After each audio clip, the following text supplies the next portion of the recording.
Recently मेरे दादाजी मुझसे बोले, बेटा हमारी जिंदगी का सबसे बेस्ट समय हमारा बचपन होता है। ये बोलकर वो अपने डायपर में हगने लगे। तो मैंने इस बात पे थोड़ा गौर किया और मुझे पता चला कि यस, बचपन सच में बहुत रैंडम होता है। बचपन में एक बार साइकिल की चेन चलाते समय मेरा हाथ आ गया, तो मैं भाग के अपने अपाहिज दोस्त को भी ले आया कि उसके भी हाथ आ जाए। बचपन में मुझे मेरी दादी का चरित्र सही नहीं लगता था, क्योंकि वो मुझे डेली नया तारा दिखा के बोलती थी वो तुम्हारे दादाजी है। बचपन में मैं थोड़ा भोला भी था, ऐसे फालतू किसी को उंगली नहीं करता था, वरना फिर मैं 9 तक ही गिन पाता था। एक तो तब कोई भी आके गिनती पूछ लेता था, और उंगली करते समय गिनना कितना मुश्किल होता है पता है। बचपन में मैं और मेरा भाई हमेशा WWE देख के लड़ते थे, क्योंकि माँ बाप की चाहते लड़ने लायक थी नहीं। एक तो मेरा छोटा भाई बचपन में बहुत शांत स्वभाव का था, बेचारा स्कूल में भी सीनियर से बुली होता था। हाँ, वो सीनियर मैं ही होता था।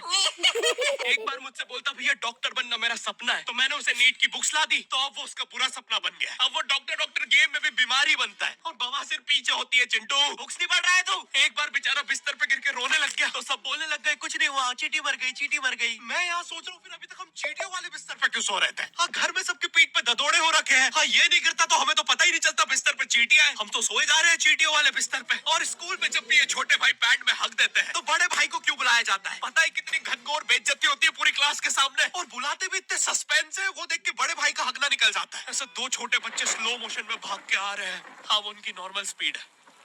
मैं देखता हूँ मेरे भाई को क्राइम सीन से दो पियून पकड़ के ले जा रहे हैं। उसे ब्राउन रंगे हाथों पकड़ लिया गया है। मेरे भाई ने मुझसे जाते जाते कहा, मुझे फंसाया जा रहा है।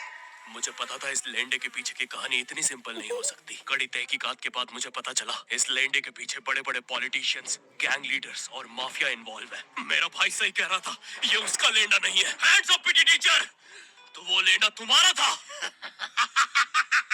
तो तुम्हें पता चल ही गया, तुम मुझे कभी नहीं पकड़ सकते। रुको, भाग गया। जाने दो उसे बेटा, हमने पीटी टीचर के बड़े भाई को बुला लिया है वो लेंडा उठाने। लेंडा आपकी नजदीकी सिनेमा घरों में पड़ा होगा तो देख के पैर रखना। ये चैनल पे जितने भी अजीब और गरीब चीजें तुम देखते हो, ये मैं और मेरे भाई की लाइफ में हमेशा होती रहती है, और इसलिए हमने ये चैनल नॉट योर टाइप बनाया था। मेरे भाई ने कहा तू बोल, और मैं एनिमेशन करता हूँ, और लो बन गया नॉट योर टाइप। आपके अरे अभी भी लेंडा लगा हुआ है। बचपन में बोले जाता था कि तुम जितने दांत तकिए के नीचे रखोगे तुम्हें उतने ही रुपये मिलेंगे। तो मैंने दादी की 32 ही रख दी, तो मुझे 32 रुपए मिले। वो 32 ही 7,000 की थी। जो पिटा हूं ना मैं घर पे, साली स्कैमर दांतों वाली परी चांदी का दांत ले जाके 1 रुपया देती है। दांतों से याद आया, बचपन में सब सूखा बॉर्नविटा खाते हैं क्योंकि दांत दूध के होते हैं। ठीक है, ये वाला जोक हटा दूंगा। बचपन में मुझे चुड़ैलों से बहुत डर लगता था। एक बार मुझे चुड़ैल के पैर के निशान दिखे तो मैं उल्टा भागा, पर फिर मैं चुड़ैल के ही घर में आ गया। हाँ, मैं फटी में भूल गया था उसके पैर उल्टे होते हैं। तो फिर मैंने सोचा इसका पीछे से सर फोड़ देता हूँ। सर फोड़ने गया तो वो उसका मुंह निकला। फिर से भूल गया कि साली चुड़ैलों के बाल भी मुंह पे होते हैं। आदमी को पता चले तो चले कैसे। जब मैं छोटा था नींद में बिस्तर भी बहुत गीला करता था। मेरी मम्मी हमेशा गुस्सा करती थी कि सोने से पहले सुसु किया कर। अब उन्हें कैसे बताऊं, फिर गीले बिस्तर में मुझे नींद नहीं आती। बचपन में मुझे गुस्सा भी बहुत आता था, तो मेरी मम्मी ने मुझे एक रेड स्टोन की अंगूठी पहना दी, और सरप्राइजिंगली उससे मेरा गुस्सा इतनी जल्दी उतरने लग गया, क्योंकि अब मैं जब अंगूठी पहन के लोगों को पीटता था तो गुस्सा इतनी जल्दी शांत होता था। वैसे ये अंगूठी मुझे एक बाबा जी के आश्रम से मिली थी। जब मैं वो आश्रम में गया था, वहाँ एक बहुत ही हॉट सी बंदी मुझे देख के बार बार स्माइल करे जा रही थी, तो मैंने भी मौके पे चौका मारा और जल्दी से अपना नंबर पेपर पे लिख के उसकी तरफ फेंक दिया। वो बंदी ने भी बड़े प्यार से मेरा नंबर उठाया और खा लिया। अरे भाई, उसको भूत लगे, वो तब से सबको स्माइल दे रही है। हम भी सुबह से नंबर फेंक रहे हैं, अभी तक 2 किलो पेपर खा गई है। अब तुम्हें भी ऐसे रैंडम भूतों या स्ट्रेंजर्स पास नंबर ना फेंकना पड़े प्यार के लिए, इसलिए आओ हैपन पे चले। यहाँ तुम्हें मिलते हैं तुम्हारे कॉमन इंटरेस्ट के लोग। मुझे मुझे बॉर्नविटा बहुत पसंद है। मुझे भी रोहित। आओ मन बुद्धि हैंडशेक करते हैं। हैपन पे मिलती है आपको उन लोगों की प्रोफाइल्स जिनके साथ आप पाथ क्रॉस करते हैं। यहाँ तुम अपने एरिया के लोगों की प्रोफाइल्स भी देख सकते हो। यही नहीं, जो लोग तुम्हारे फेवरेट स्पॉट पे जा चुके हैं, यहाँ तुम्हें उनकी प्रोफाइल्स भी मिलती है। तो अभी जाकर अपना नेक्स्ट क्रश स्पॉट करो अपने ही मन पसंदीदा स्पॉट पे। तो अभी जाके डाउनलोड करो, लिंक डिस्क्रिप्शन में। Thank you happen.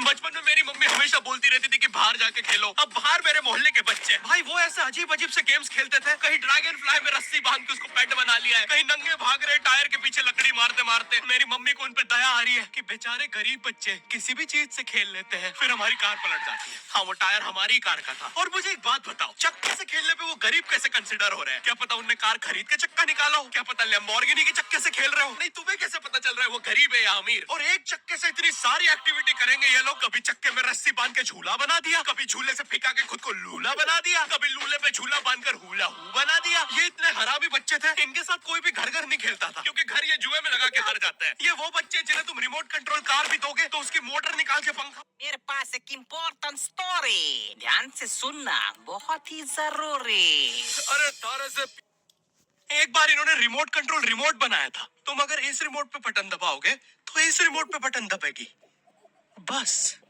ये लोग मकर संक्रांति के दिन पतंग भी लूटते थे दुकानों से। पतंग से याद है, मैं बचपन में अपने दोस्त जनक के साथ बहुत पतंग उड़ाता था। जनक गुजराती था और गुजराती लोग तो बहुत बड़े पतंगबाज होते हैं। वो लोग गला काटने के बाद भी काय पोचे चिल्लाते हैं। जनक मेरे घर पे इतना बड़ा गिर्रा लेके आता था पतंग उड़ाने। उसमें पता नहीं कितने हजार किलोमीटर का मांझा लपटा होता था। हम दोनों का सपना था उस गिर्रे की पूरी ढील देना। एक बार तो गिर्रा खाली होने ही वाला था, पर वो पतंग तो घूम के हमारे पीछे से आ गई। हमने हमारी ही पतंग काट दी। तो इस बार हमने सोचा पतंग पूरी परपेंडिकुलर उड़ाएंगे, स्ट्रेट स्ट्रेट। हमने 2 घंटे ढील दी, वो मांझे में वेव सिग्नल आने लग गए प्राचीन भाषा में। हमें लगा हमने एलियंस ढूंढ लिया, बट फिर धीरे से वो सिग्नल क्लियर हुआ। हमें पता चला हमने कोई नासा का 100 मिलियन का टेलीस्कोप काट दिया।